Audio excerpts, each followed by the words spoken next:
There, it's working. Um, well, welcome everybody. This is the March APSIG meeting for the Seattle Astronomical Society. It looks like got a couple of new folks, so if you are new, welcome. Um, at the top of the chat, I did put both the Seattle Astronomical Society's website, which, like I say, is the group that this member, this sorry, the club that this meeting is a part of. There we go. And you don't have to be a member of the club to join, but or to join this meeting. But if you want to be, I highly recommend it. Um, and then I also put the local Facebook group, Seattle Stellar Cartography.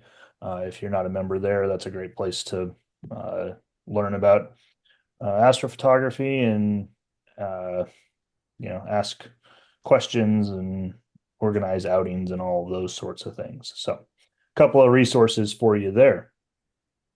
Um, and on that note, I'll turn it on over to Nick, who's got a really cool thing going on, uh, avoiding all of the clouds here in Seattle. So, uh, it's all yours, Nick.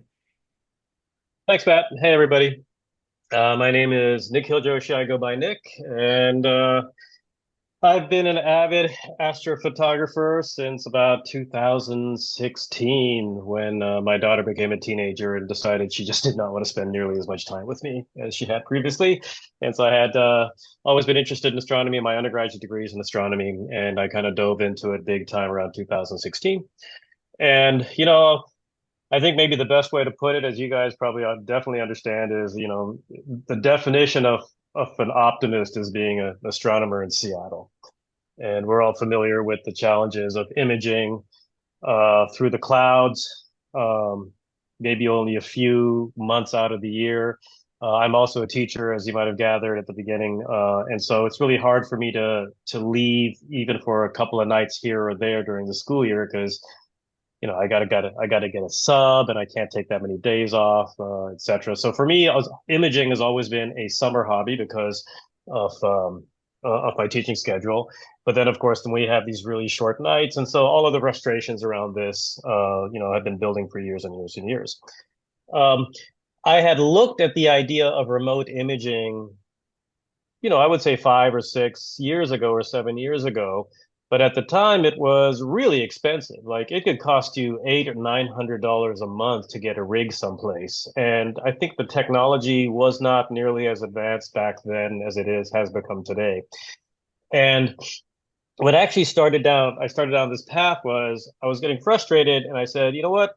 Why don't I just try to go down the path of building an observatory at Goldendale Sky Village? So I was one of the founding members along with Bob and Matt in GSV Goldendale Sky Village as our dark, private dark sky site.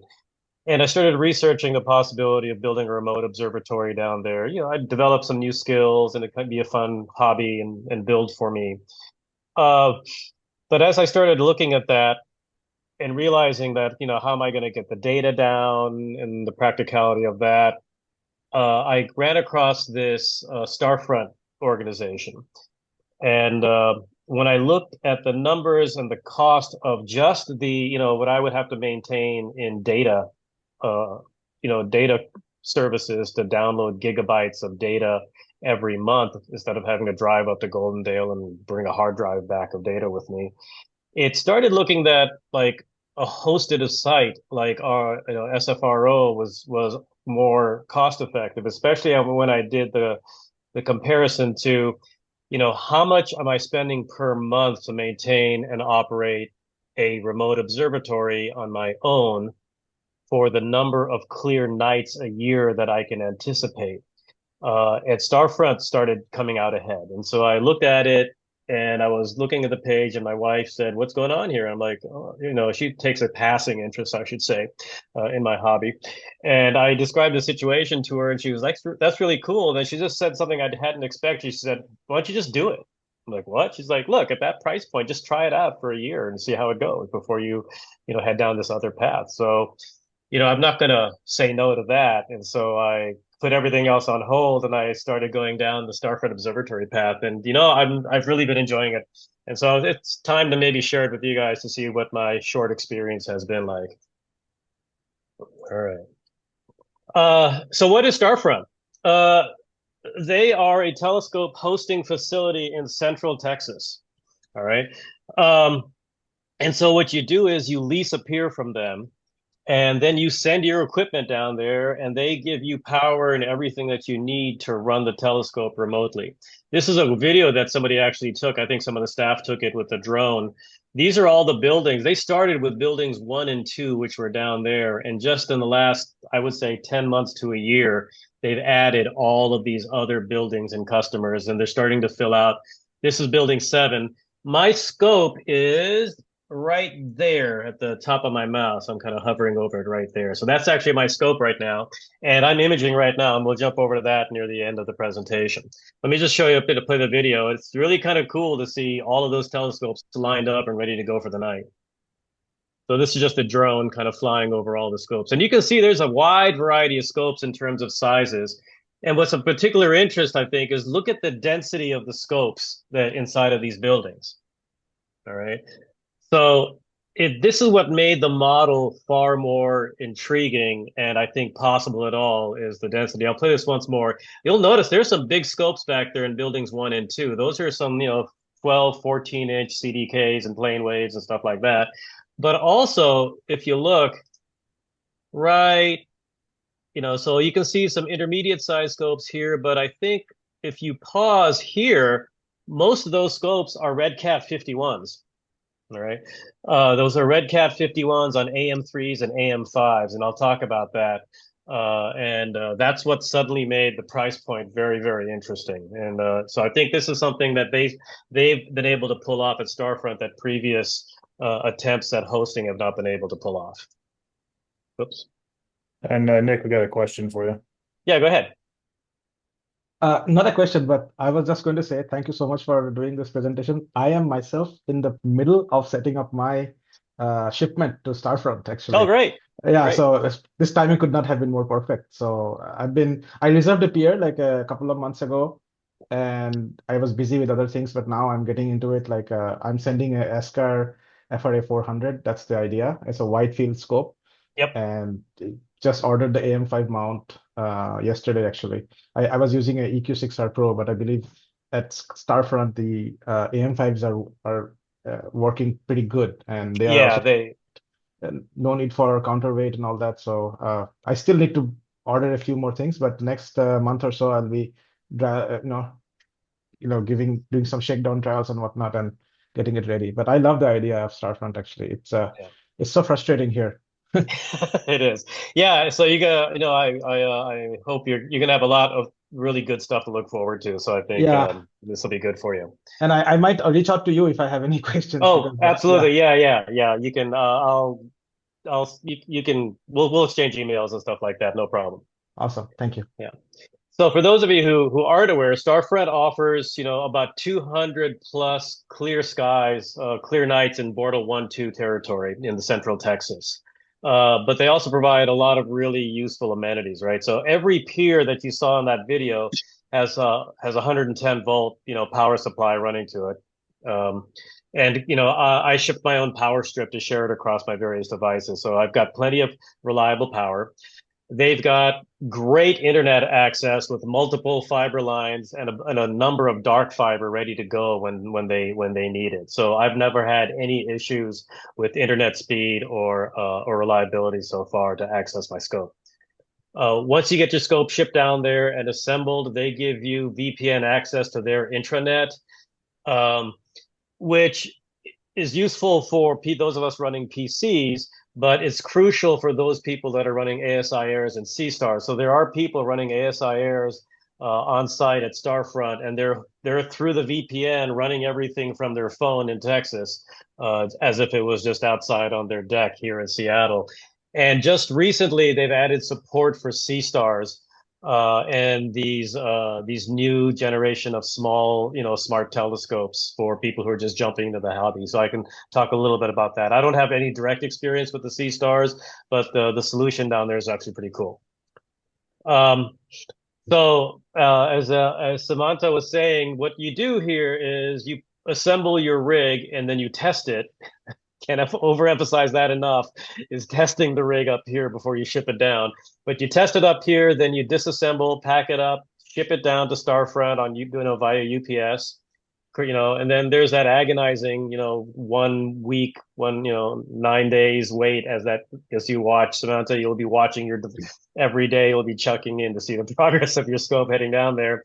And then it lands on site, and the staff will then unbox everything and assemble it for you. They'll put it on the pier that you've reserved, and they'll do a polar alignment for you, hook everything else up to power. They'll give you your VPN access codes and IP addresses. And they'll even do a collimation if you're sending down a reflector for you so that your scope is ready to go. And so once you do that, once they kind of gave me my VPN access, I didn't even wind up using VPN. I used Chrome or Remote Desktop. You'll see in a second. I just double clicked and I connected, and there was my scope, and I was, able to run it down in Texas just like I was testing it out here on my balcony. Okay. The key here that I alluded to, and you could see in that video, is that there are a variety of pier sizes at multiple price points, right? So the key thing here is they price out their piers based on what they call swing diameter.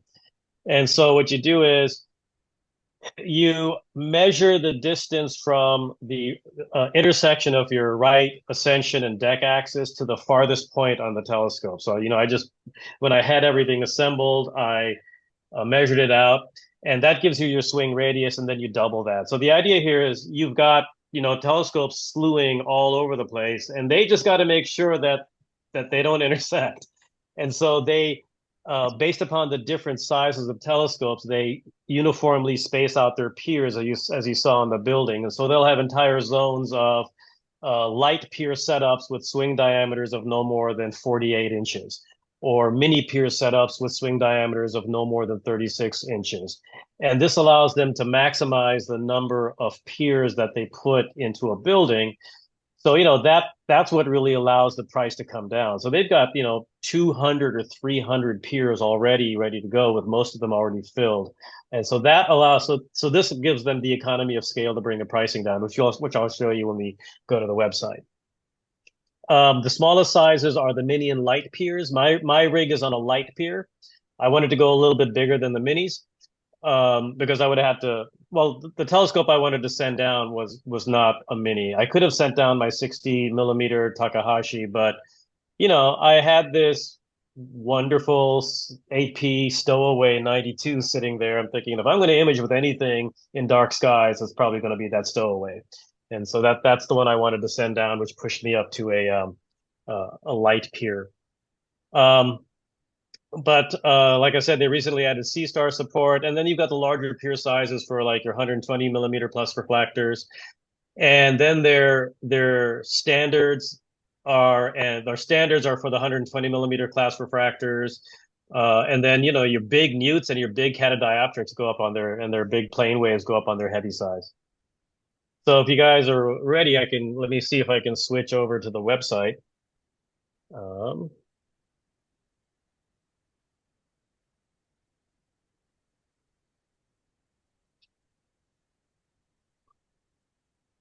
So you just want to go to starfront.space. Everybody can see that? Yeah, looks good. Okay. Great. And they've got this fantastic video. Like, that's just kind of awe-inspiring when I see that, of what it looks like. And that was an earlier drone flyby of all the scopes. So they've got hundreds of scopes on site. Right. So I think what you guys want to see right away is the pier size guide. All right. And so they've got these mini piers at 149, and that would be your red cats on AM3s and AM5s. And so, like I said, it's $149 a month, up to 32 inches. Now, notice they said this bit here that says no flat panel. That's actually changed recently. The issue with the flat panels initially was, and there's, as you know, if you're familiar with astronomy, any problem can be solved with enough money, right? So The main issue with the flat panels is, the flat panels ride on the front of the scope, and then when you want to start exposing, they flip out like this, right? And so, in order to again ensure that the telescopes don't collide, they measure the swing diameter out to the maximally extended radius of your telescope. So you have to include the length out to an open flat panel because the flat panel's got to be open in order to be able to image, right? And so that the flat panels often would push people up to the next pier size. And that's kind of a big deal when you're talking about an extra 50. That's a $600 a year if you're talking like an extra $50 a month just to have your flat panel. So a lot of people, including myself right now, decided to go do sky flats instead of having a flat panel. And then to really keep the price attractive for the customers with the small scopes, they decided to say no flat panels on the mini piers. If you want to go for any kind of flat panel, you immediately have to start um, at the light pier price point so that they could really densely pack those small scopes. Um, so then you've got your light piers. That's what mine is on. So I've got like a 92 millimeter. My AP stowaways on an AM5, and I clear that with a good 2 inches, no problem. I think I'm only at 19 inches of fully extended on the AM5. I think one of the nice things about the AM5s is because they use the harmonic drives, they're much less sensitive to balance, right? So you can intentionally unbalance your scope in order to center it on the mount to limit your swing diameter. In some cases, if you're super front heavy or super back heavy on a scope, you would be sliding it up or down in the dovetail, on the dovetail in order to get it balanced, which might artificially extend your swing diameter, forcing you to go up a pier size. So I think the harmonic drives really help because you can just put it smack dab on the center and minimize your swing diameter. Samita, you have a question? Samantha, excuse me. Yeah, not a question, but I just learned this today in the Starfront Observatory Discord that now Deep Sky Dad is selling their new flat panel, which Yep. actually slides from the side. So it's not no longer opening like on a hinge. It's in Yeah. fact it's retracted and it slides in and out and Sideways. sideways. And that's I've been told that that will not impact your tier category. So if you're at mini, you will remain at mini, and that's actually Exactly. great for me. And the other advantage is if you ordered a panel from within Starfront, you don't have to ship it to your home. You will just directly ship it there. The installation is free as well. Yeah. So So this that's is a very attractive option.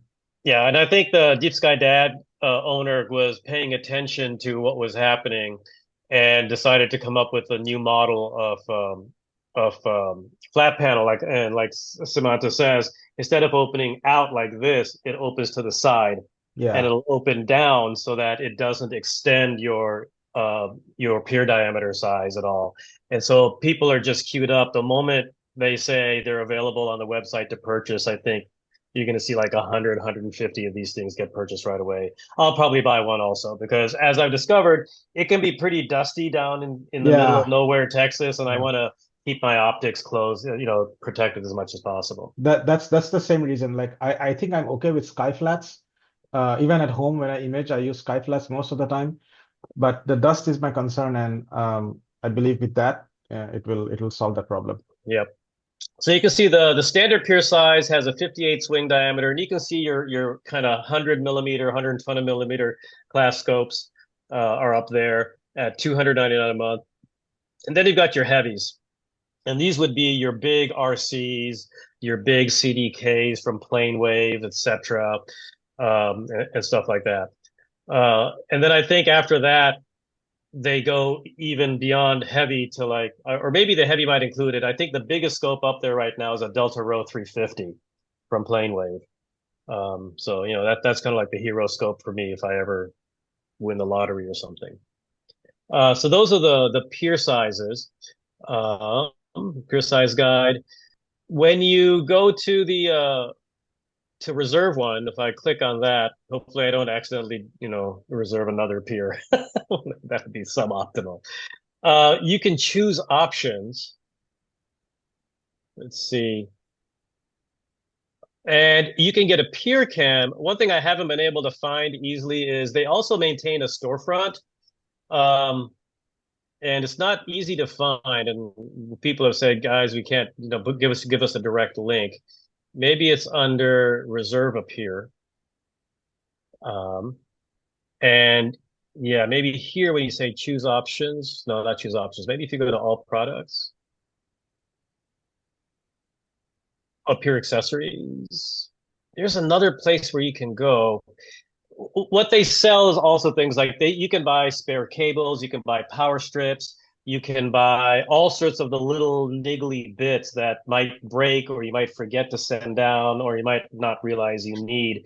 And they keep a lot of this equipment on site, so you can purchase it directly from them on site and not have to go buy it online and have shipping to them and then have to go through all that process.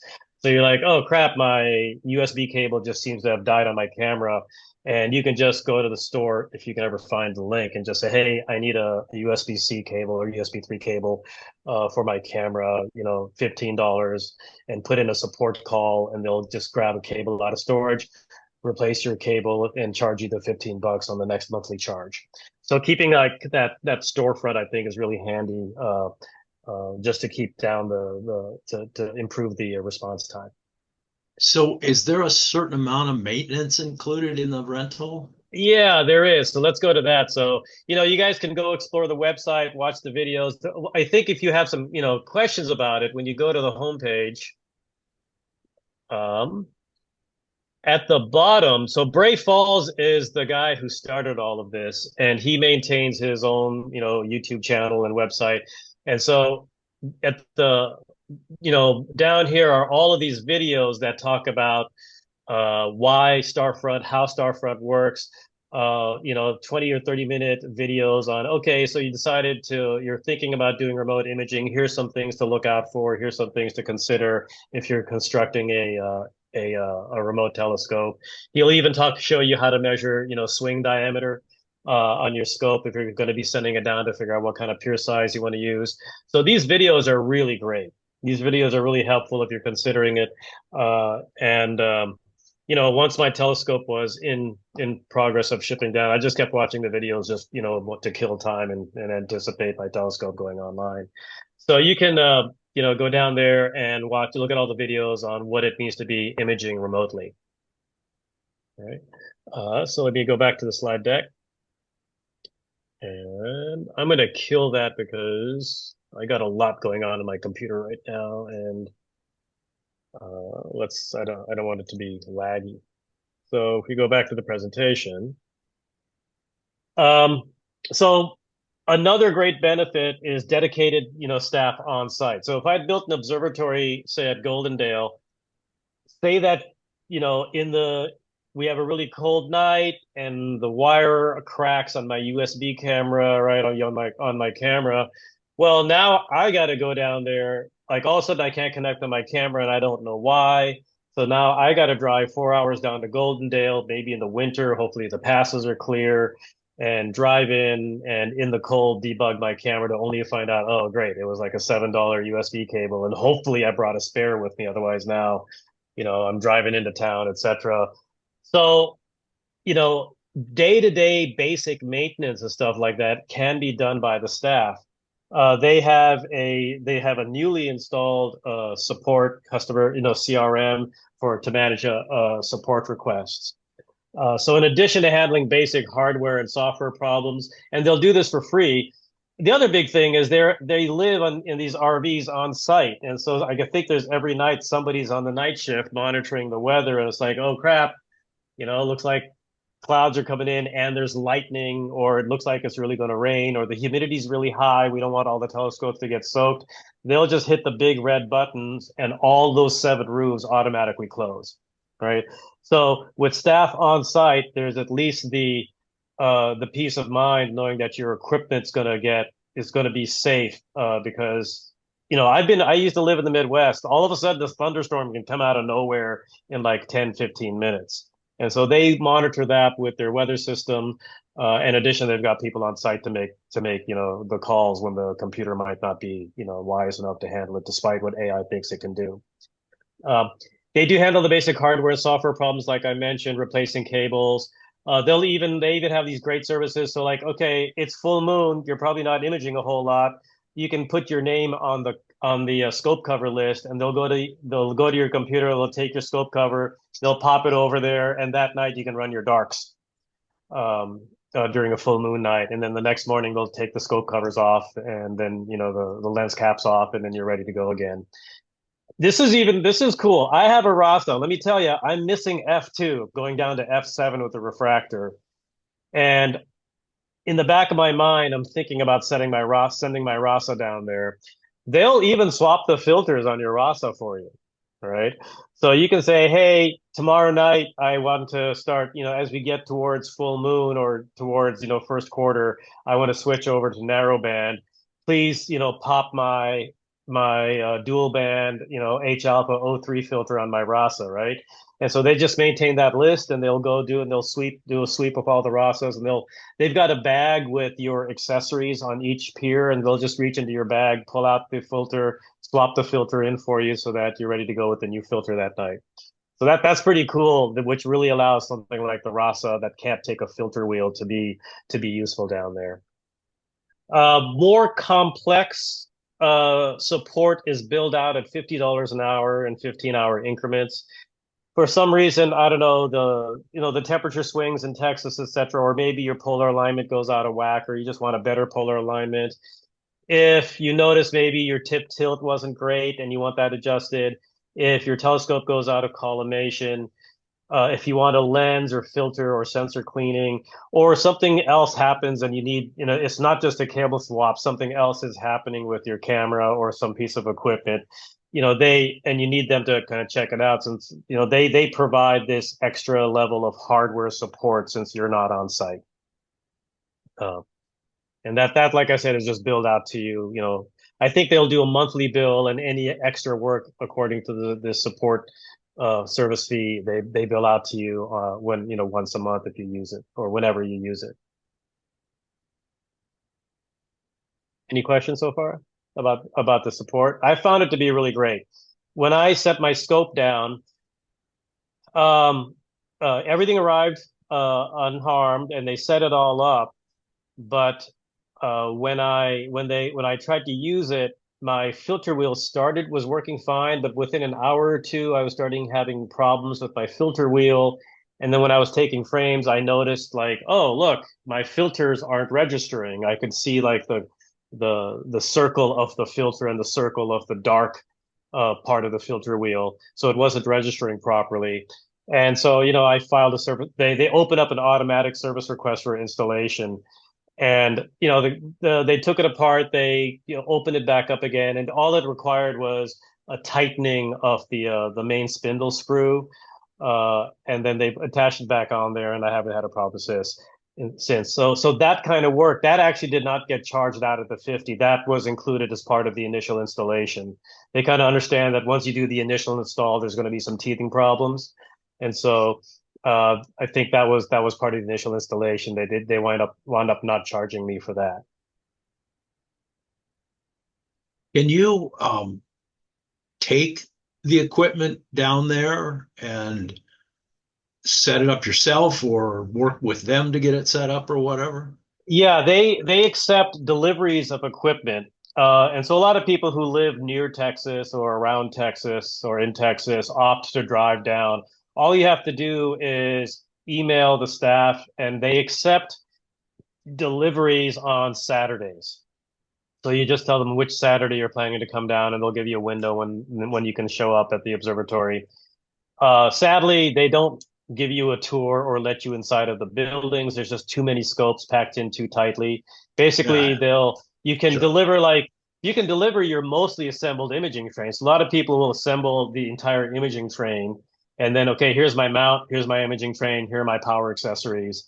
And then they'll say, thank you very much, and we'll put you in the install queue. Then they put it in their warehouse for the queue for installation. But they won't let you in to look at any of the scopes. Not Okay. unless you're like, a YouTuber that has 100,000 followers. Then those guys can get inside and do a show. I'll Yeah, start working on that. exactly. I mean, I already have these grand ideas of like, oh my God, I think I'm going to upgrade. I'm going to send my Mach 1 down there, and then I'm going to maybe put my hero scope of an Epsilon 160 with a full frame camera and everything. And then I'm thinking at that price point, I might drive the 4 days it takes to Texas to hand deliver that rig because I don't know. I don't even want to think about recollimating a hyperbolic Newtonian at f2.8 down there. But I figure that's their problem as part of setup maybe. So Yeah. Will they swap telescopes on your pier? so that kind of operation is will probably fall under their disassembly fee. So if you want to, hey, if you say, oh my gosh, okay, I do want to actually swap out a telescope, and you send down a new telescope, you would pay a disassembly fee of like 199 to take everything apart. But let's say you just wanted Ah, to change your OTA and you had, like the adapter ready to adjust for back focus and stuff. So let's say, oh my gosh, you know what? I got a great deal on an FSQ 106, so I want to send that down. And I figure out the back spacing and everything.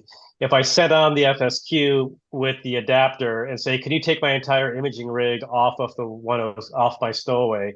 They would charge me a disassembly for the stowaway and then reattach the imaging train as part of the assembly fee of 199. So there would be a disassembly and a reassembly fee if you swap ah, out a telescope like that. What they also do is, so when I shipped down my stowaway, I shipped it down in the Pelican case that AP shipped it to me in.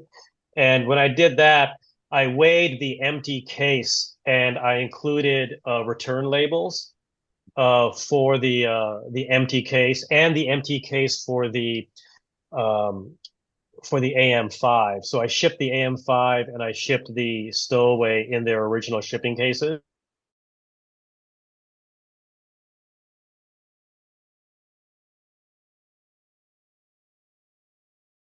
Shipped them back to me. ah, So, Samanto, I would, if anybody wants to do this, if you have the original boxes, that's really the best bet for shipping your equipment down there. And then if you go through go to UPS before you ship it down and just weigh them for return shipping, you can pre-generate the shipping labels and include them.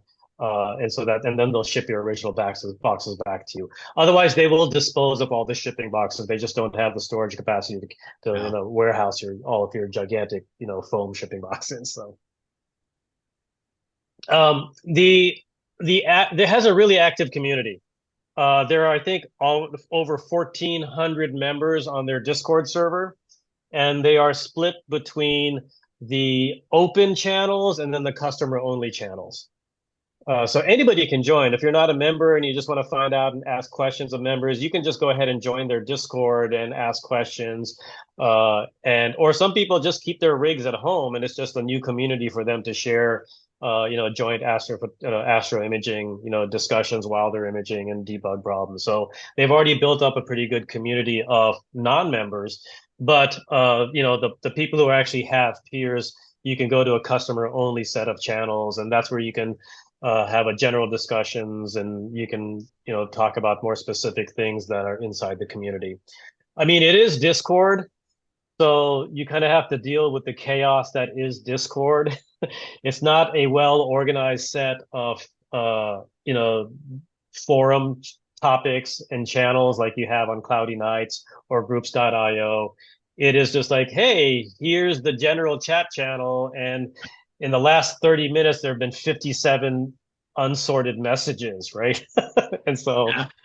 you just kind of got to get into the flow and the zen of Discord. But once you kind of get used to it, it's kind of fun and chaotic and stuff like that. Um, it does seem like the moment the roof's open, a lot of people will start imaging, and then the chatter just explodes on the general discussion alias. And then you can start seeing as people like are logging off and letting their rigs run. So people seem to log in and then socialize for an hour or two online every now and then they'll log out, and then it gets pretty quiet around midnight. Um, the I think cool thing is, yeah, I think Samantha's got a question again. yeah, sure, go ahead. Not a question, but as it happens, I was talking to one of the reps today on Starfront Observatories, and they said that I could even send a second camera. Like, for example, if you want to let's say you want to do both mono and one-shot images, right? So Right. you can send a mono gear with the filter wheel, and you could send a color camera, and they could keep the color camera in your own. You could give your own box, like a small Pelican case or something, and they will keep it right next to your peer. Uh, Right. so they can even do that, and so you can send, but I don't think you can send another telescope and keep it as a spare telescope. They won't do that. That's a big space commitment there. But small cameras and filter wheels, they're totally fine keeping like that on standby. And then again, you ask them to swap it maybe once a year or however Right. you have to pay for the charges for that.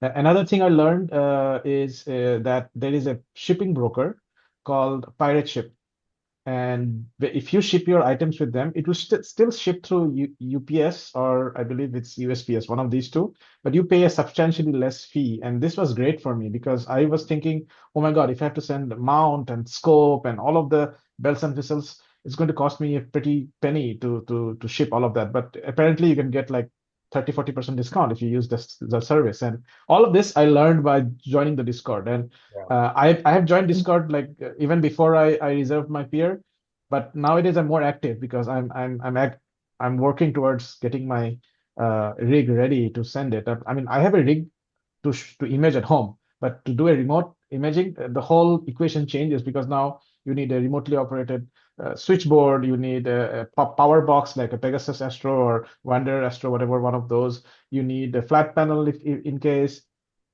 And to be honest, I was reluctant earlier because I wanted a flat panel to protect my telescope from dust, but then it would upgrade, it would do a force upgrade on my peer category, which I was not a big fan of. Like, I don't want to pay $50 extra just to Right. have a flat panel. But now I learned about this OFP2, the observatory flat panel, they're calling it, and that goes sideways, right? And that Yeah. will keep my peer at a mini level if I want to. So I'm very excited to get this done. Hopefully by late spring, early summer, I should have my setup ready. It all depends how many clear nights I can get to do a trial run of my rig, right? Yeah. That's the Yeah. limiting factor.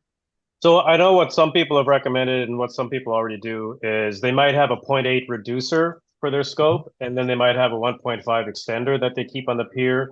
So as we start getting into galaxy season, they'll ask the staff to swap in the 1.5 extender so they've got more focal length for the Exactly. galaxies. And then when we switch back to the big nebulas in summer, then they'll go back to their reducer. Exactly. Right. So we can take a quick view of the Discord.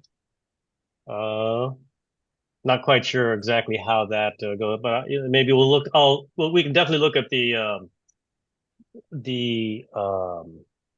public channels. Can everybody see Discord here?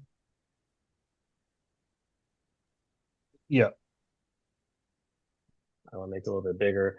I actually opened my. I'll talk about this in a second. I created my own Discord server on my remote machine, so that Nina could send me alerts via Discord, while it's imaging remotely, and I can talk about that when I show you my Nina setup and everything for imaging.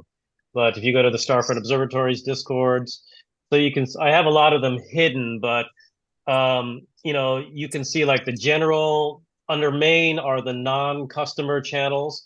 So the general, the gallery for astro images that people can just kind of post their imaging work up there for feedback. Gear photos, what their rigs are like that they're sending down, or what their rigs are like at home. Just general gear talk, online. And then you've got the customer only aliases. Again, I have a number of them hidden because I don't need all that chatter all the time on Discord. I don't need my Discord exploding on me when I'm at school. The kids love it though. I'm like, sorry, hang on, let me mute my Discord, and the kids freak out like, you've got Discord? How can you have Discord? You're like older than 20. I'm like, oh my God, get over it, kids. So, but like, the customer general channel, people will talk about the seeing. They'll ask questions about the gear. A lot. You can see the observatory status. I'll show you that in a second. And a lot of people will. It's actually a nice community. So if you forgot to home your telescope and it's still tracking like well into 9 o'clock in the morning, and you're in danger of a peer collision, people will quickly get on the channel and say, "Hey, one of the telescopes in Building 3 is still tracking," and they'll notify customer support so they can go over there and try to fix it if the owner can't take care of it themselves. So it is a really nice, tight community of members that are just sharing tips and techniques and gear chatter and stuff like that. This is the deep, and so they recently added a vendor community. So, like I said, with Deep Sky Dad creating this new flat panel, basically, I think that he designed it for Starfront because I don't think it makes sense anywhere else except at Starfront right now, in the way it opens. Um, but uh, they've also added other vendors on there. And these vendors now are, because there's enough customer demand at Starfront, these vendors are starting to drop ship stuff directly to Starfront. Uh, Matt Dahl, who might want to consider an option like this, where people Hey, can buy that's stuff, not me. and who might want to ship stuff directly to Starfront for their customers who need, I don't know, a new mount or a new whatever. Anyway, I just thought you might want to know that people are starting to ask for that. Uh, so so It's they good to actually know. have, yeah, so they have a small vendor community there that you can talk directly to vendors about questions and about gear and stuff. Um, so anyway, and then so here are the roof files. There are 8 buildings. I'm in building 7, so I muted buildings 1 through 6 and 8. But since I'm in roof 7, the Discord channel will just notify you when the roof is opening and closing. But there's also what are called roof status files on a server, and I'll show you. I hooked up my Nina, so my Nina will automatically detect when the roof is opening or closing and take action accordingly as part of the script. So I can react. So, if the roof closes at night, my script will detect that and automatically stop tracking. And then if the roof opens again, say like a storm blew through for like an hour and now they decided to open it up again, my script will react to the roof reopening, recenter on target, and then start reimaging and stuff like that. So I'll show you how I did that. So anyway, that's kind of like the Discord. And it's like I said, it's an active and vibrant community.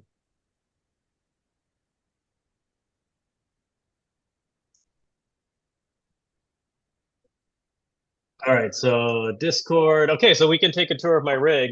Like I said, I had an AP Stowaway.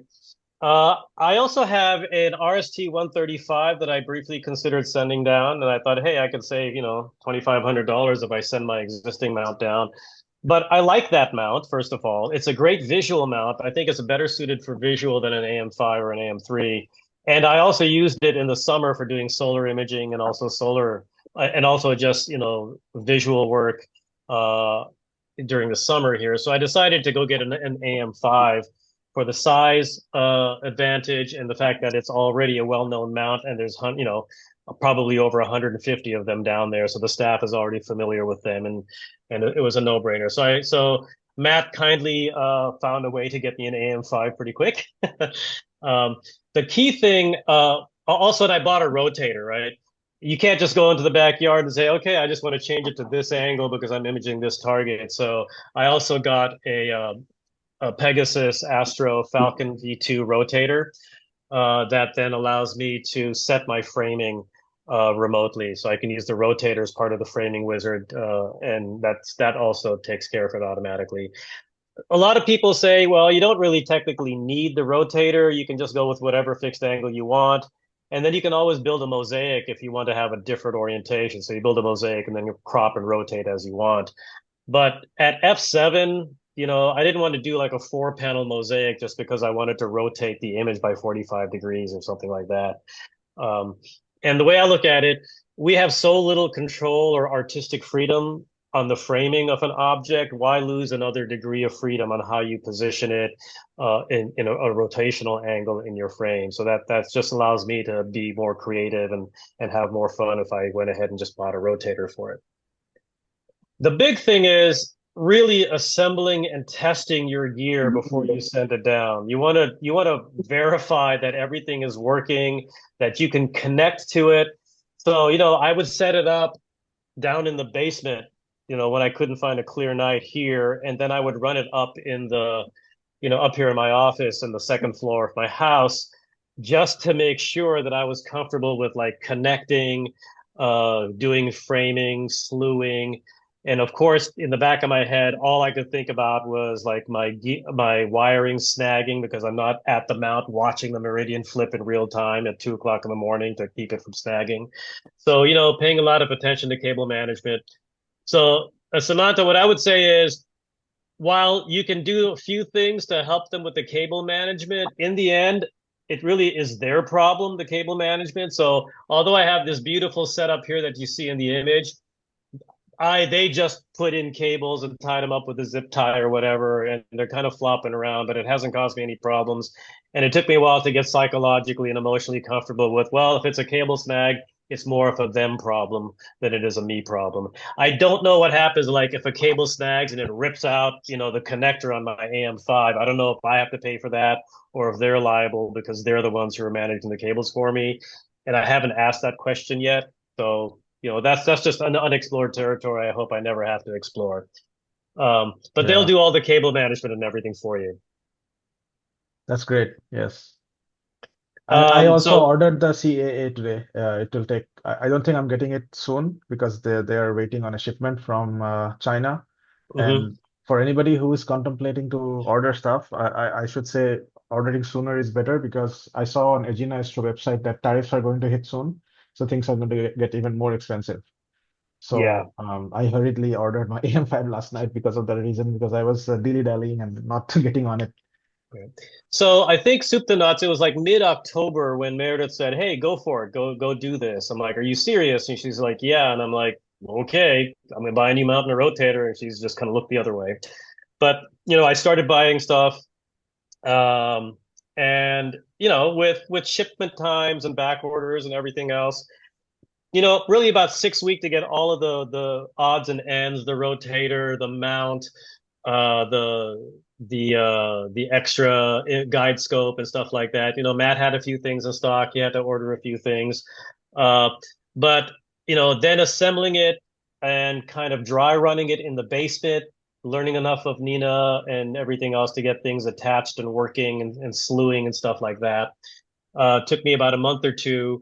And then, like Samantha said, I was just waiting for a clear night so I could make sure that plate solving was working, so I could make sure my rotator was properly rotating and the scope was centering and tracking, and my filter wheel was properly rotating. I mean, I could look at the filter wheel down the front of the scope to see that it was rotating and stuff, but you really got to do a night or two at least of, under the stars testing before you can feel confident that, okay, now I'm ready to disassemble it and ship it down.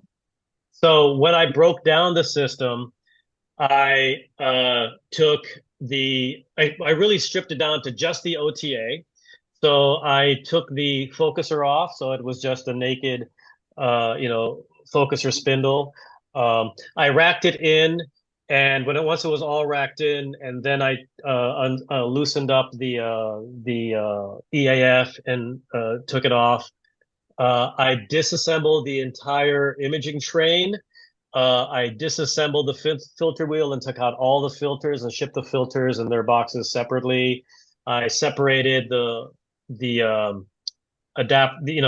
filter wheel and the rotator and the camera, and I packaged those up in their original small boxes.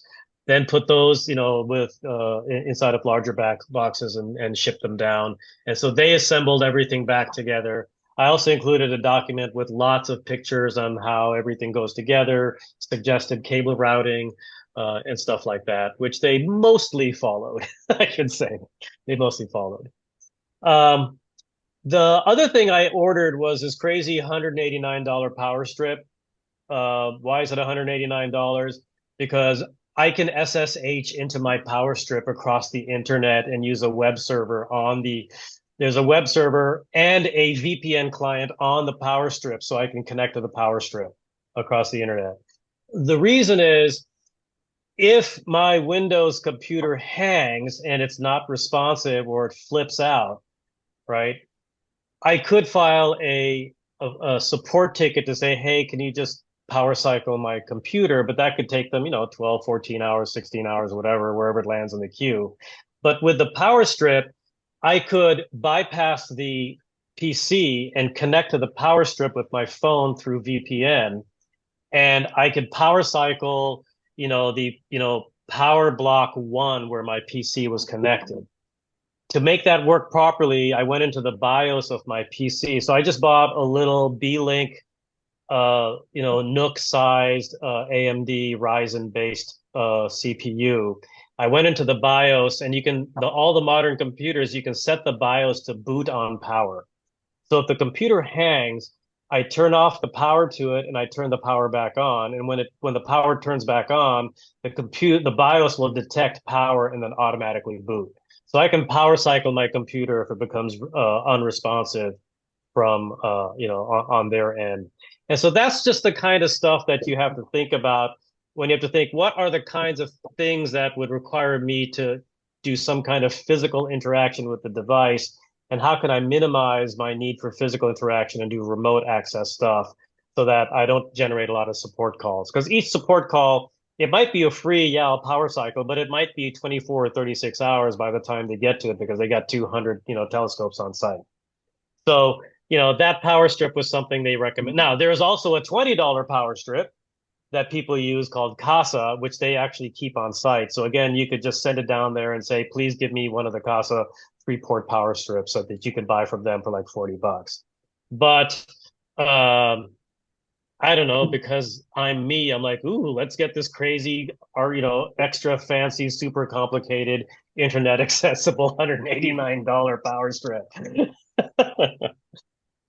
So fortunately, I haven't had to power cycle anything yet, but that was another thing I was testing from up here is, can I power cycle my equipment, from Seattle, basically.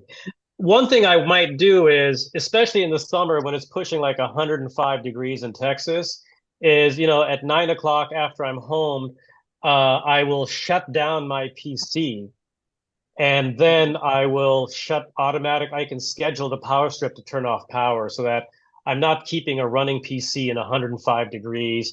I'm not having my camera just on and running in 105 degrees all day, not being used for 16 hours in the summer. So I'm thinking that in the summer with that power strip, I can power down most of my equipment in the hottest time of day. Even though it's in the shade, it's still going to be sweltering. So that way I can at least, keep the heat load on my equipment to a minimum. So I put my PC's on a separate power. My mount is on separate power. My Pegasus power box is on separate power. And then with the power box, I can turn on and turn off individual power to the components on the scope. But those are the three main power things that I can control independently and power cycle as necessary. Let's see what else related to that. Yeah, I think that covers it. Any questions around kind of the power stuff? Oh, one other thing. Sorry, now I remembered. They give you a single Cat5 wired internet connector. Now, the PC needs one, obviously, but then also this fancy power strip that I had uses one also. And so I shipped a little 4-port network switch also, and that's also on separate power. And that just allows me to share the internet connection that's going to my PC with my power strip, so I can access it separately. And so the PC and the power strip each have their own IP address on the intranet. And then, like I said, they gave me VPN credentials to log in and access everything on the other side of their firewall. Any questions around the hardware? Go ahead. Where does your computer sit?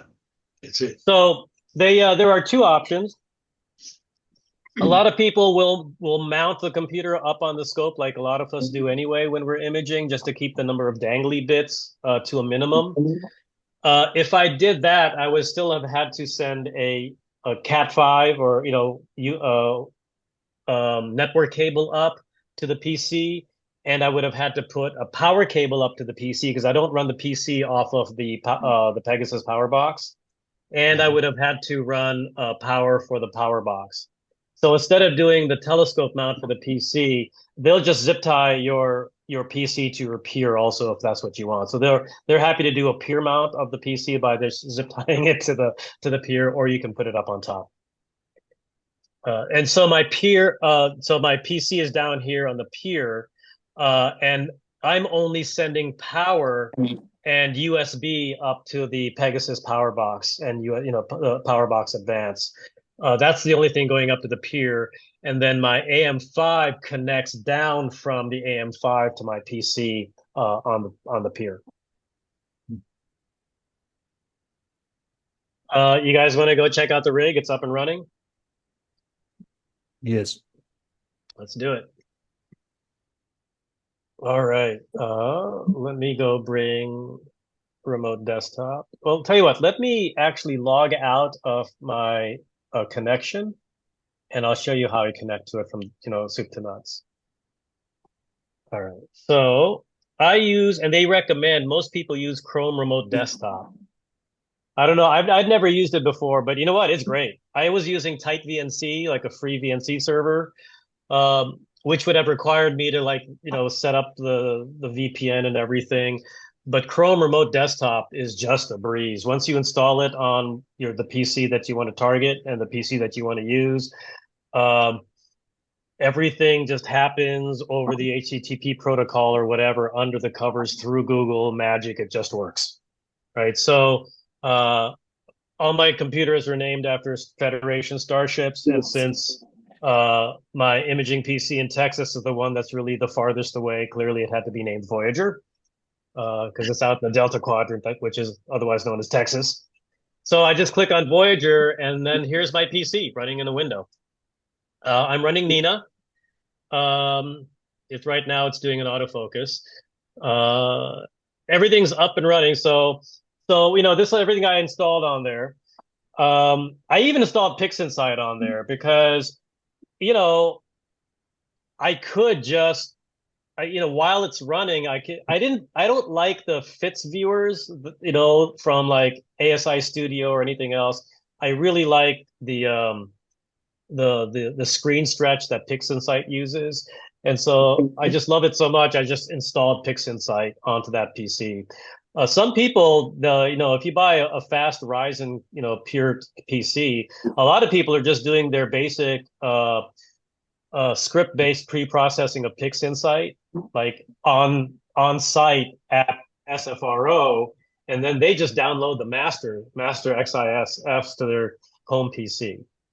So the first question is, how do I get my data regardless of all of that?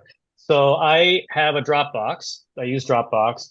And for various reasons, I pay for the 2 terabyte Dropbox account because I do a lot of Dropbox for school stuff also. So I don't have to bring my laptop back home every weekend. So I already was paying for like 2 terabytes of storage on Dropbox.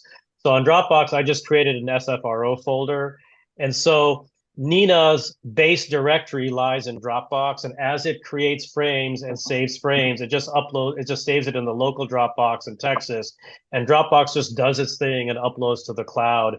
So when I want to really seriously download all my data, I just open it up in Dropbox and I sync it down to a local drive, and then I can do all my processing here. So most people use Google Drive or Dropbox to access their data from Texas. Some people also have an option. I thought about this also. They've got the big RAID arrays at home. So, you do this seriously. And here's the thing, with 200 nights a year, people are getting, 80, 90, 200 hours on target with full frame cameras. So they're generating hundreds of gigabytes of raw files, right? So a lot of people now have put in like 32 terabyte RAID arrays at home. And some of the fancier ones, like I have a Synology box, I can actually install a VPN client, and then with the VPN credentials now through a site like ZeroTier, you can make your home RAID system on the virtual private network with the peer mounted PC in Texas. And so from that perspective, the one here at home just looks like a network folder, and it just stores the data directly on the home RAID array. So a lot of people are starting to do that. And I've toyed with that idea also because I'll probably go up to like 16 terabytes on my RAID array here at home. And if I just VPN it, then it just will show up here. And like I said, they've got fiber. And so there's no real bandwidth constraint. One thing I'd also downloaded and installed, I use SharpCap for imaging solar work in the summer, but since I had a SharpCap license, I opted for like the $200 and got a Peer Cam. So you can get a Peer camera for your Peer, uh, and so it's installed at the bottom of my Peer. So there's my PC right there, and the Peer Uh, camera just points up, and so there's my scope. I'm pointed at the rosette right now, and I'm imaging. Um, Hey, Nick, is that peer camera cost a one-time deal? Yeah, the Pure Camera is just a one-time deal. A lot of people will ship their own Pure Cam and everything down, but you know what? They had them on site, and what's more important to me is what they had. They had the Pure Camera, and they had the Pure Camera mount that they used to attach it to the Pure. So for me, it was like, hey guys, can you throw on a Pure Camera and mount? And for like $260, I got a nice basic Pure Camera and mount that they zip tied to the mount to the Pure, and then they angled it up so I could see my scope. Um, what I, it's fun. It's fun, but I think I got it because emotionally I was not comfortable with just having a blind system running down there. Uh, and so I just kind of like for the first month or two, I just felt more safe having a pure camera while I was slewing it around until I got used to what it means to be running a system completely remotely that I don't have, hands-on access to. What a lot of people now do with the pure cameras is um, with SharpCap, a lot of people, and I might play with this also, is they'll just do time lapses of their telescopes, not slewing, but tracking across the sky and stuff like that. Is it strictly necessary? No, not if you have a homing mount. They do require a pure cam if you don't have a homing mount. That won't automatically find home because in those cases, then you have to manually slew the telescope in the morning to point it back to Polaris. So I think like the EQ8s or something like that don't have homing, or maybe it's the EQ6s. So they recommend if you don't have auto homing pointing to Polaris that you get a pure cam so you can drive it to home manually. And so right now I'm getting like I'm taking 1 second exposures or 2 second exposures and just boosting the gain so I can just see that's the moon. As we're getting the full moon right now. Uh, Question, go ahead. No? All right. Uh, Nina, I think this is really the primary imaging system that most of the people use down there. Because it's remote, scripting really is going to be how you're running it. And especially if you want to tie into the roofs and stuff like that. So, if I'm only like a month into Nina and learning it. I've always been like an SGP guy, Sequence Generator Pro, and some people do use Sequence Generator Pro, and it's got some base. It's good enough for most kinds of operations, and some people still run it. I think you can even like start SGP and point it to a sequence, and it'll start running it for you. But all of the plugins and everything that Nina supports, I've really become a pretty big convert to Nina. So, I've got all my equipment, camera, filter wheel, focuser, rotator, my mount, the guider, power switch. When I get my flat panel, I'll have that there. The big one I think that's most interesting in this context is the safety monitor. So you install the generic file safety monitor, and once you install that, do I want to? You know what? No, I did this on purpose so I wouldn't have to disconnect it. Hang on. Let me go back to my presentation real quick.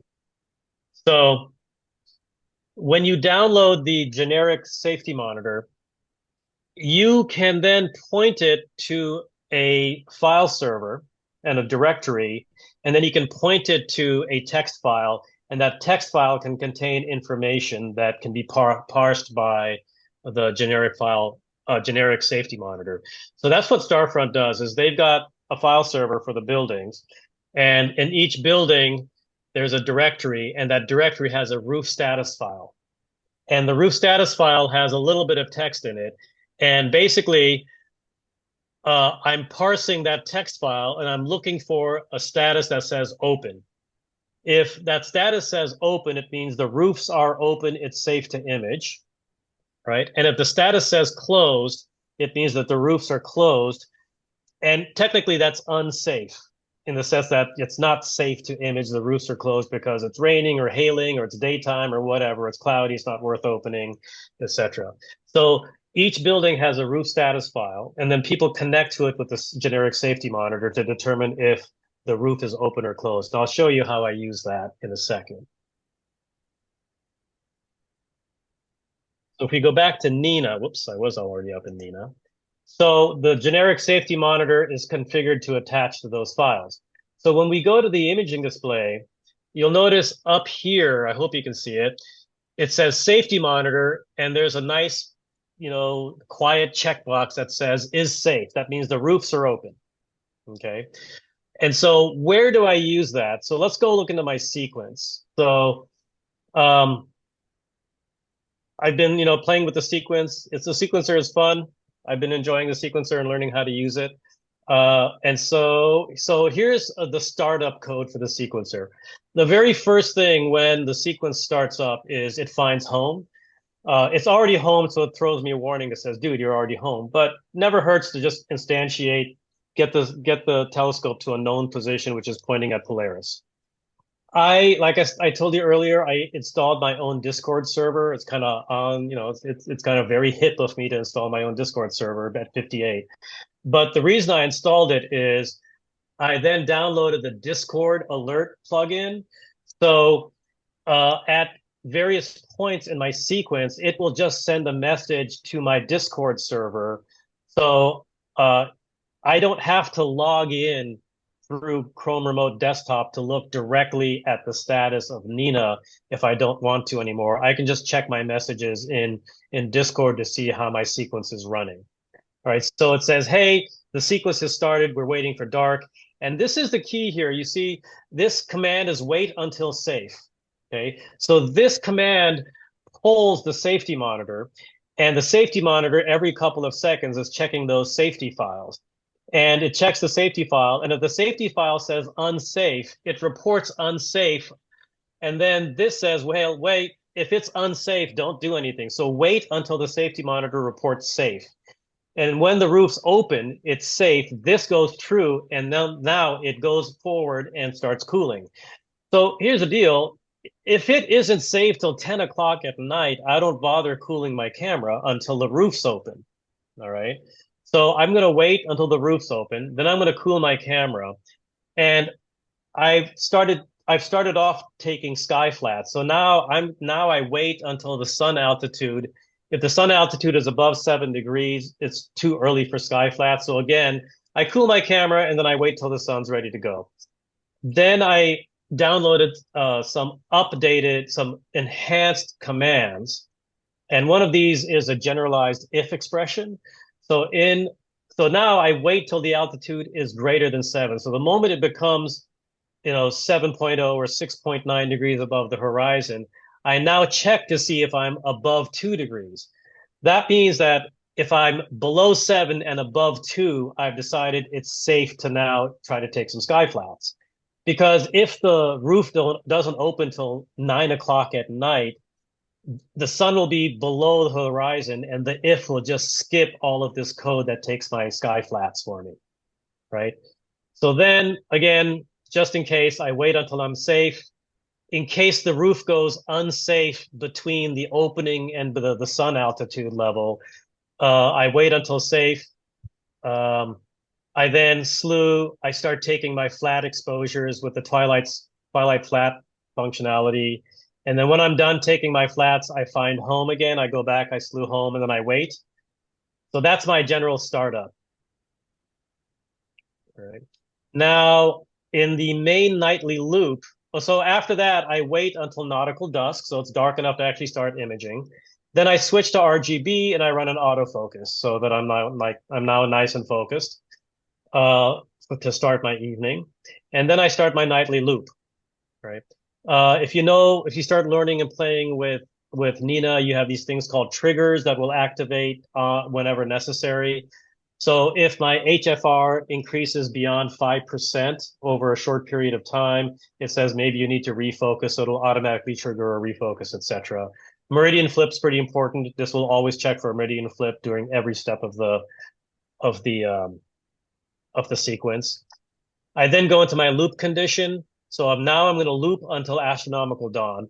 These are nice. So as the time of year drifts and sunrise and sunset change, the statement astronomical dawn will automatically adjust the time based upon the time of year for sunrise and sunset and everything else, right? And then I go to my target loops. All right, so I'm imaging the rosette. So, here's my target for the rosette where I specify the right ascension, declination, and rotation.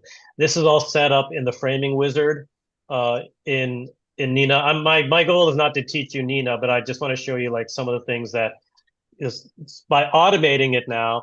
When I leave school at 3 o'clock, remember they're 2 hours ahead. It's like 5:50. It's the winter. It gets dark early. Before I leave school, I just start the script and I come home, and then I'm done. And I just wait until everything just runs automatically based upon the safety of the routes, right? If everything is good, I slew center rotate. I start my guiding. I send a message to myself via Discord. Hey, we're imaging the rosette now. Since I'm doing narrowband, every night I grab a couple of RGB short frames to get my stars. And then I start the main loop. And this is the critical part. You'll notice the trigger, the most important trigger is this command, when becomes unsafe. So if I'm in the middle of my, my 1 hour, my 2 hour imaging runs with my narrow bands, right? If at any moment the roof becomes unsafe, like they close the roofs, okay, and now I'm not seeing the sky anymore, the loop will detect that we are in an unsafe condition because of the safety monitor. And then what I do is I stop tracking immediately and I stop guiding. And so I don't just kind of track blindly all night and then have to worry about a meridian flip. The moment the roof's closed, my telescope will stop dead in its tracks and wait. And then it waits for and it'll send me a message, hey, unsafe condition while imaging, tracking is paused. It'll send that to my Discord. And so I'll get a Discord event. If it's like 10 o'clock and it's midnight there and it stopped for some reason, I can check. And then it waits on the once safe command. And so and then once we're safe again, it will start the tracking. It starts guiding again. It'll switch. It'll run autofocus again, just in case there was a temperature shift or whatever. But I just want to make sure that I'm in focus because then I will slew, center, and rotate back onto the rosette.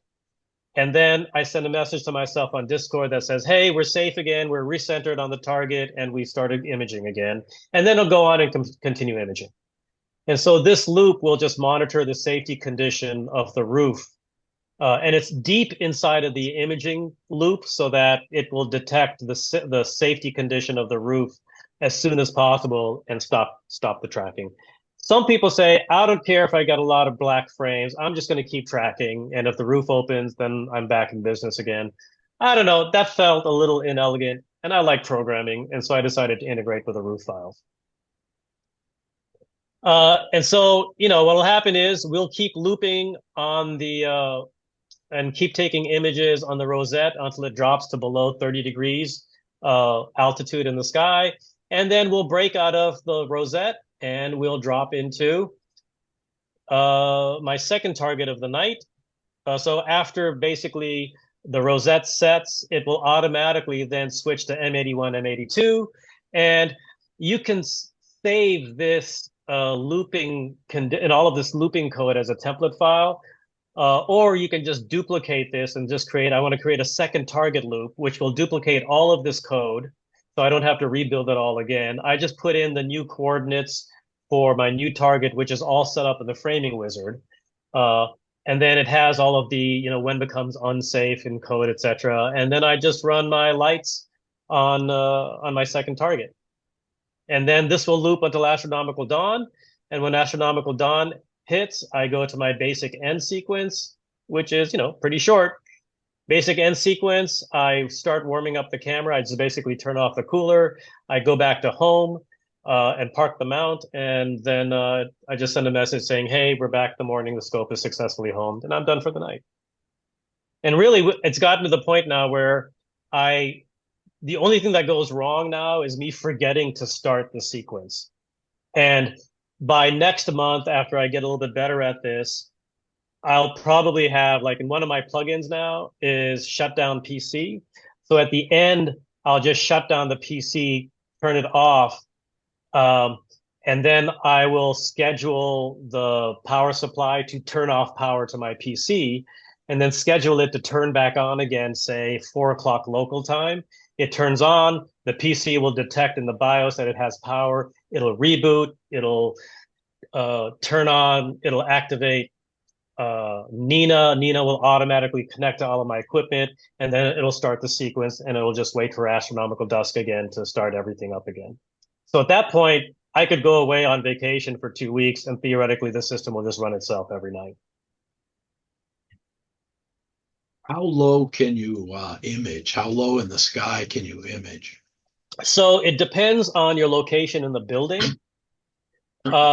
So if you look inside of the build, so one thing I'll do here is let me minimize. Let's hang on. Let me check my guiding real quick because right. So let's see where we actually are in the imaging right now. Right. Okay. So this is my dual band H beta sulfur 2 image of the rosette. And so this is the sequence is running. You can see that the little cycling is happening on the safe target loop. It's on the imaging loop, and I'm taking exposures of my H beta S2, and I'm doing my first of 6 exposures. So I'll do an hour on H alpha and then an hour on H beta, and then I'll start over again on H alpha. This will change as I kind of conclude near the end, as I'm learning to adjust for remote imaging and ample sky time. Other things I've got on here, this is a nice little plugin from Nina that connects to the mount and queries the right ascension and declination where it's pointing, and it draws a little 3D model of where my mount is. And when I'm actually slewing or meridian flipping, that actually animates, so I can kind of just when you don't have access to your PC, you kind of grab onto any little bit of emotional support you can get right now. And so at least seeing kind of where my mount is pointed in the sky, and maybe also every now and then, if I get nervous, confirming with my pure cam. Because if there is a problem where something gets out of sync, I now want to be able to actually access the pure cam. Wait a minute, where am I pointing? Because it doesn't look right, or I'm not on target, what's going on, etc. So, the things I want to keep track of when I'm doing remote imaging is because you can't just, run out and, mess with something on your telescope because it's, 2,000 miles away. So let's see, what was I gonna show you guys? Was I gonna show you something in here? Altitude. Oh, yeah. Thank you. Sorry, 58-year-old brain here. If we go back to, this is, I don't know if you guys know about this. I signed on to this thing called Light Bucket.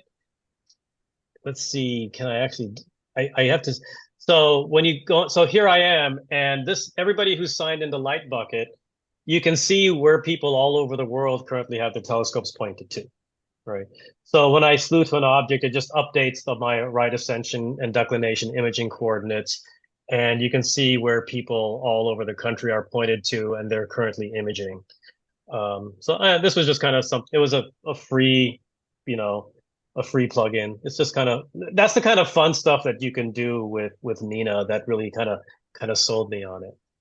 So if we go to Starfront, anybody can look at this. There's nothing private about this part of the website. You can go to Observatory status. They give you an all sky camera. And so this is an all sky camera on site. Some people actually use this sky camera as their pure cam. It gives them it's got almost a 180-degree view. It was more expensive than I wanted to deal with. So, whatevs. Okay, good. So since the moon is up, so here's building 2. Everybody's pointed all over the place. Most people are pointed away from anything near the moon, obviously, right?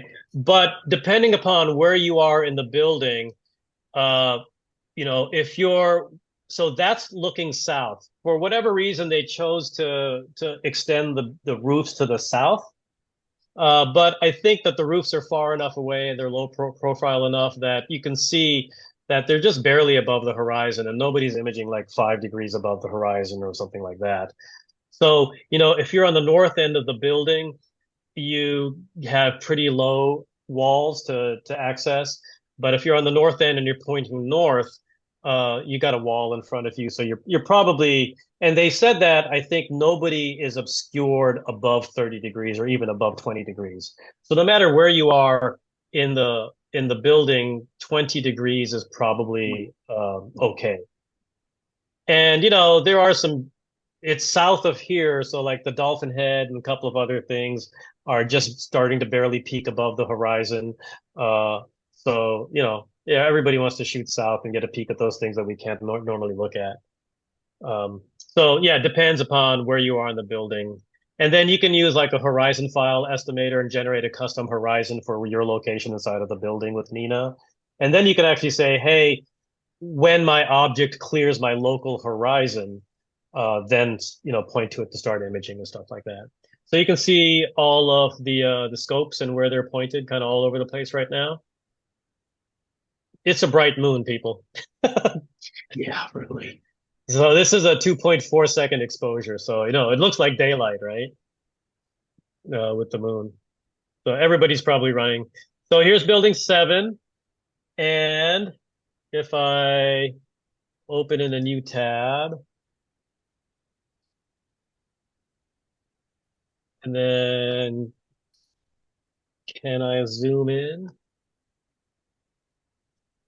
Then I drag, or no, I can't drag maybe. So there I am here, right there. And so, I mean, I would slew to prove to you that's my scope, but I'm on target right now, guys. Sorry. And so, and there you go. Oh, it looks like one of the staff is actually working on somebody's somebody's system right now. They might even be polar aligning, or they're working on somebody right now. So, I asked what they basically do is they've got these laptops with like 10,000 ASCOM drivers on it, right? Like basically an ASCOM driver for just about every piece of equipment out there. And so if they need to access your equipment, they'll just like go to like my PC, they'll disconnect the USB that connects to my power box and all of my equipment, and they'll just plug it into their laptop and connect with Nina, and bonk, everything loads up on their laptop. They test that the filter wheel is rotating properly, etc. Then they'll disconnect and they'll plug it back into your PC, and then they'll go work on somebody else's. If for some reason they have to debug something on your PC, they'll ask for your login credentials, and then you just give them the login credentials, and then they'll log into your PC if for some reason they need to get into it. Any questions so far on this stuff? All right, maybe I'll get to my final slide. Sorry, I'm so long-winded. I hope the information's useful. I've only been doing this a month, so take this with a grain of salt. But what have I learned? Well, first of all, I'm already happier with the hobby, all right, and way less frustrated. With so many nights of imaging, the way I could say it is that every frame is no longer sacred to me, all right? So I'm trying to get out of my OCD of constantly watching the guiding graph to like see if I need to change my exposure or change my aggressiveness on this or whatever, change my minmo on PhD2. I kind of set it, and I'm trying to emotionally get comfortable with just letting it run. So you know what? If I have a couple of bad frames or like, and I have an hour of bad guiding, I'm getting 10 hours tonight, people, and I'm going to get 10 hours tomorrow. Right. It was kind of staggering. Like after my first 4 or 5 complete nights, granted in the winter, that's 40 hours. I had like 20 hours of time on the Rosette. Right. And I think that was more hours than I got last summer on targets. Right. Just because of various reasons of being able to make it out and having 3 hour dark nights in Seattle or at Goldendale. So I'm starting to appreciate what they talk about the flood of data. So right now, I mean, again, it was kind of like crazy for me when guys were posting on the Discord. They're like, hey guys, so I've got 49 hours of sulfur 2 on the target. Do you think that's enough? Right? Like I was happy getting 6 hours across all my color channels here in Seattle. And this guy's on his 70th hour of sulfur 2, right? Because he's imaging 200 nights a year. So, people are going deep just because there's just so much time on target available to you. It really kind of just changes things. So you saw in my script, I'm taking both H alpha and sulfur 2, right? Well, the only reason I'm doing that is because I've been imaging in Seattle for all these years. The nights are short, and I'm always worried, like if I only do, my H alpha tonight and it's cloudy tomorrow, I might not get any O3, right? Or whatever. So I'm worried about the next night. So I tried to balance my exposures, right? So I try to get a complete set every night in case tomorrow is cloudy. Like, oh my God, this is a clear night in December. I got to make sure I get a useful set of minimal data. So I'm going to take all my bands. Whereas people down there are like, yeah, I think I'm going to do, my O3 for the next week, or I'm going to do O3 for the next 4 nights. And so they'll collect. So it kind of changes the way you look at how much data you're collecting. And suddenly what that means to me is, how I said I was missing my F2 RASA? Well, if I get used to this, I'm like, okay, I'm going to take my oxygen 3. I'm going to put like maybe a mono, or maybe I'll use my RGB, but I'm going to take narrowband for the next 2 weeks, right? Oh, I'm coming up on full moon.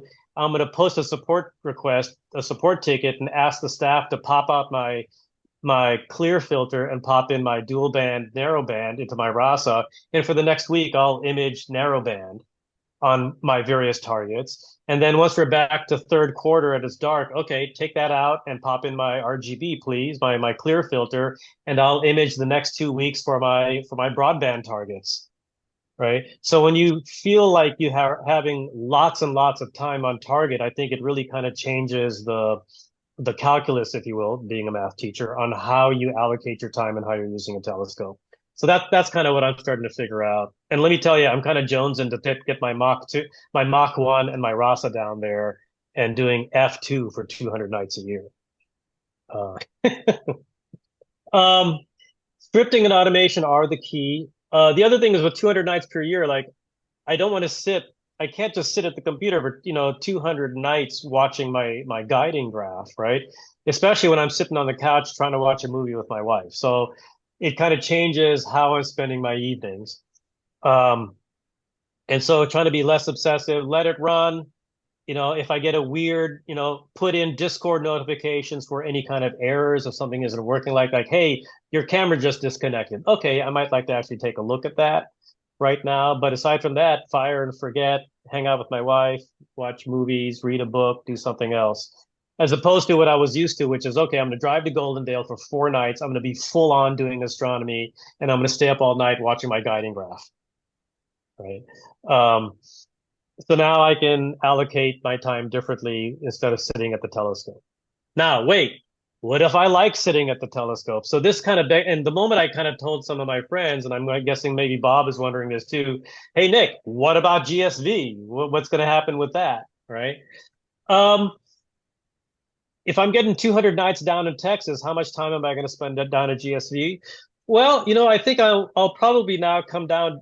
Before I was like, if I was going to spend a week at GSV and not hang out, at home and do my spouse time with my wife, I was coming back on weekends to see my wife, right? During the summer, I might just hang out during the week, but I'll come down on the big social weekends, on the new moons when everybody's down at GSV. So then GSV will kind of scratch my itch of like being social with my astronomy and talking to people in person. And guess what? I don't know. Maybe I'll do something radical, like start doing some visual astronomy down at GSV with everybody. Maybe I'll learn how to sketch. That kind of sounds like fun too. Just, kind of a different kind of old school imaging and learning how to sketch stuff at the eyepiece. I think it'll change my relationship with imaging and my dark sky sight, and maybe allow me to do things that I haven't before because I'm not so obsessed about capturing, photons with my camera. And then it kind of falls into right now, what am I thinking is, you know what? No big or sudden moves. My wife said, hey, why don't you just try it out for a year to see how you like it? I'm like, okay, yeah, that's kind of the mode I want to be in. So I've committed to a year of remote imaging that's going to cost me $2,400. just see how I like it. Spoiler, I'm really liking it. Right? It's only been a couple of weeks and I'm really digging remote imaging.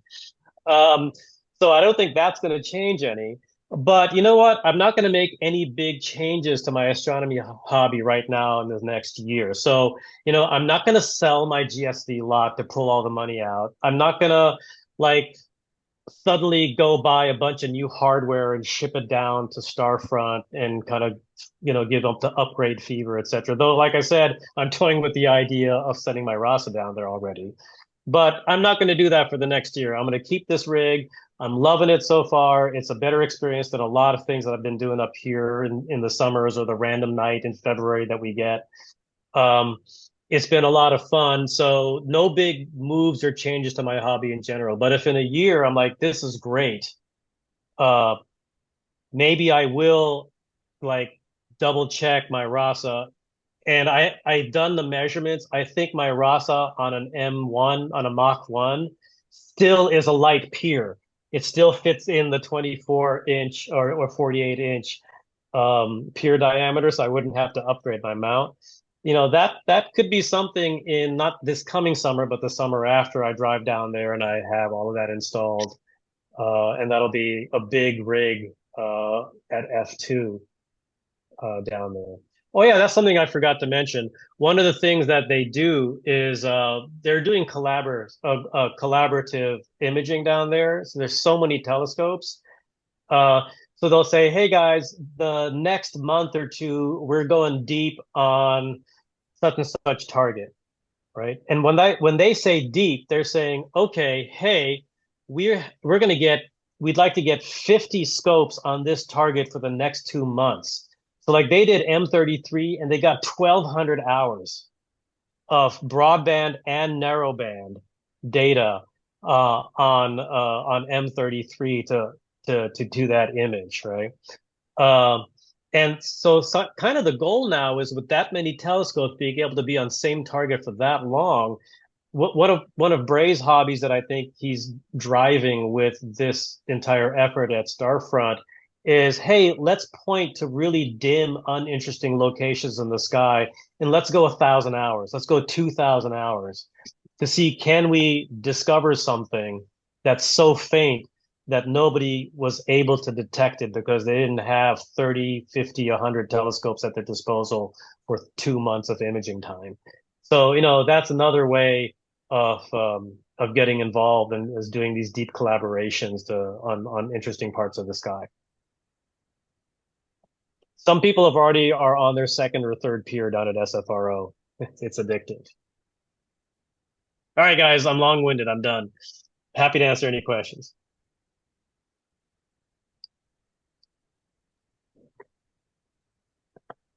That was awesome, Nick. Thank you. Mm-hmm. That was great. Any thoughts? Any questions? Anybody is this something that you might want to try out? Oh, the Sea Stars. I don't think they had it on the website, but if you have a Sea Star, they'll host you for $99 a month. And what they're doing is, on the buildings, I think on the north wall or the south wall, on one of the buildings so far, they'll probably do them on a couple of others. They just mounted a big wooden girder and they've attached it, they bolted it to the walls. And then on the top of the girders, they've already have like 20 Sea Stars just bolted up there. And then again with VPN, the Sea Stars are up there and people are just connecting to their Sea Stars. I think a lot of people have also just started doing EAA, electronically assisted astronomy. So they're just using it as an electronic, eyepiece essentially down in Texas to get their fix for a couple of hours of electronic observation of the sky, and then they go to sleep. And so I think that's what a lot of these small smart telescopes are being used for is basically for some EAA work for a couple of hours to just get access to clear nights. And at, like $99 a month, if that gets you even an hour of two per night for 2 or 3 weeks out of the month, that's actually not a bad deal to be able to do your hobby. Yeah. Hmm. It's Intriguing. pretty cool. And I think it's a great time because I think the technology is finally here. It's easy enough to use. Um, that their model of tightly packing telescopes as close as they can. So I think the minis and the light peers probably pay the bills, right? They make them break even, and then it's the standard peers and the heavy peers that are, giving them their profit. Mm. Yeah. I'm not sure if they're, with their initial investment of the fiber and the property and the building construction, I doubt that they're in the black yet, but they've seen tremendous growth, right? Like I said, I think less than a year ago they were at 2 buildings, and now they're finishing up building 8. Yeah. And if you're interested, you can reserve a pier. And so what I did was I reserved my light pier for 199 back in October. And I said it took from about October to February to really get all the pieces in, assembled, fully tested, get a couple of clear nights here in the winter to actually star test everything and make sure it was running. So it took me about 2 to 3 months to assemble and another month to get it fully tested and working and then shipped down. And so I had first light in February. But in that time between the reservation in October and February, I didn't make any payments. I just reserved the pier for 199, and that 199 was my installation fee. Mm. So then when I shipped it, boom, they installed it based upon my reservation deposit of 199.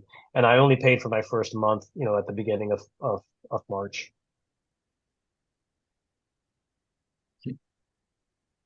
Cool.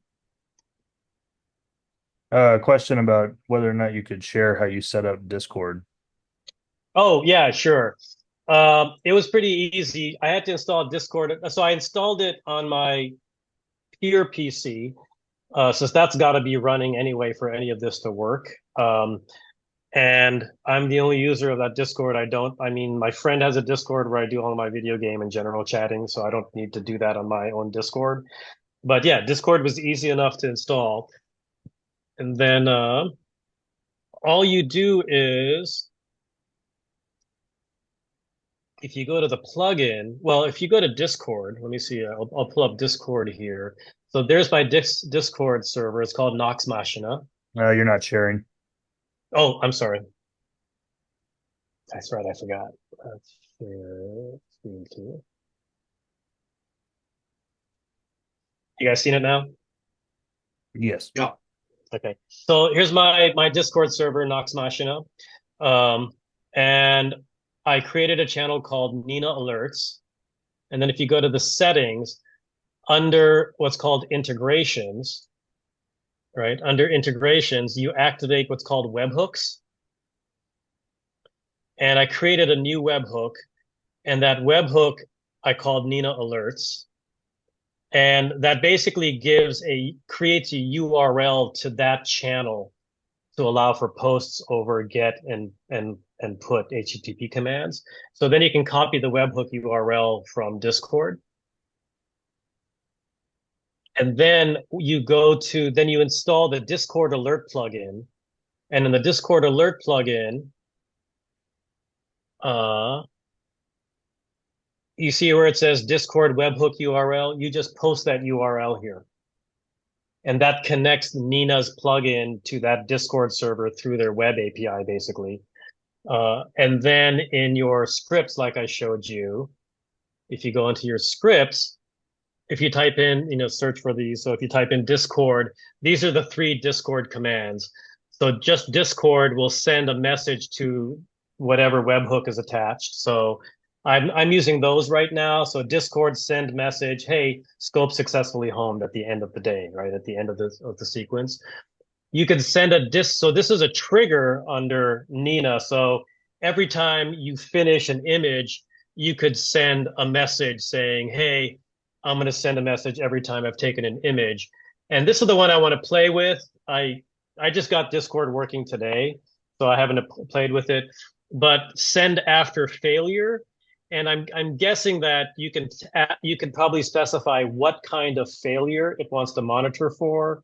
So like a hardware disconnect or like a seeing change. I don't know. I haven't played with that yet. But that's the one I might be using to like send me like high importance alerts. Like, wait a minute, I couldn't plate solve, or your camera's not there anymore, or something like that. So that it was, like I said, it took me 10 minutes to figure out how to integrate Discord into my Nino alert system. And they have other kinds of communication mechanisms. So again, I like I said, I've very quickly become a fan of Nina because of all of the plugin features, right? So Point 3D, that's my 3D model of how my telescope is pointed in the sky. PhD tools allows me to probe particular values on PhD. One optimization I'm thinking is because I installed some sequencer power-ups, what I found with the AM5 is I've just what at least the way I've seen the behavior, if my guiding gets bad, if I'm at zero point 0.5 second guide intervals, I'll just switch to 1 second, and often that'll drop me back down again because the seeing was bad, or sorry, if it was 1 second, I don't know, there was a seeing was bad at 1 second, or something, and so I would drop down to 0 0.5 seconds, and that would improve it. But then if it gets too bad under 0.5, yeah, I would then switch it back to 1 second. So I found ping-ponging back and forth between 0.5 and 1 seconds often cleaned up my guiding to being, around the 0.6, 0.7 instead of, 0.8, 0.9. And so one idea was if I can trigger off an autofocus because my HFR got too big, then I could say, well, if I'm at 1 second, after I do the refocus, let's switch to 0.5 if I'm at 1. And if I'm at 0.5, let's switch to 1 and see if that automatic bracketing of my exposure times on Nina, on PhD2 could improve it. So with all of the scriptability, that's the kind of stuff that kind of is running through my head. Hocus Focus is just a kick-ass autofocus routine that can also help you debug issues with tip, tilt, and back focus. I'm going to run the filter offset calculator tomorrow night, or maybe later on. I'm actually gearing up with SharpCap on there. I think I'm going to try to do a time lapse of the lunar eclipse on Thursday. So that's something I might play with, and I, put in the Discord alert. But then, there's so many other plugins that you can use from, integrating in with the astrophysics tools or your 10 micron tools. There's a lot of these dynamic sequencers. So now you can program, hey, these are my 4 or 5 different targets of interest over the next couple of months, and it'll automatically pick a target for you based upon moon angle, time of, what the moon phase is, and automatically activate your RGBs if it's dark sky, or switch to narrow bands if the moon is bright. And so there are a lot of these kind of dynamic target selectors. So again, if you're running 200 nights a year and you don't want to try to figure this stuff out every night, you start playing around with all of this automation to have it manage your 200 nights of imaging. So anyway, if anything, I'm a big fan of Nina. Let's see, any other questions? That's really cool, Oh, Nick. okay. Yep. Yeah. Hey, thanks for listening. I always tend to go long-winded but I love the stuff, and I think you're here to learn and love this stuff too. So it's always fun to kind of share my journey and what I'm playing with and what I'm learning. So it's really cool. I've become a big fan, and I'm also looking for the changes it's going to bring to me in my hobby with GSV and doing more visual stuff instead of just sitting in front of the computer all night. Yeah. Yeah. I mean, this is awesome. I really appreciate you taking the time to do this because Bro, it's my pleasure. nice to see. Yeah, this is actually something I've been thinking about just recently. I did not know about the place down in Texas, but It was really so easy, guys. I swear, it's really amazing. So if you've already got like a small, 60 millimeter rig with a small mount that you're happy with that's running up here that you already know works, you can have that thing packed up and shipped and in a month be observing down in Texas. For like, $149 a month. yeah. It's a brave new world. It's the future, guys.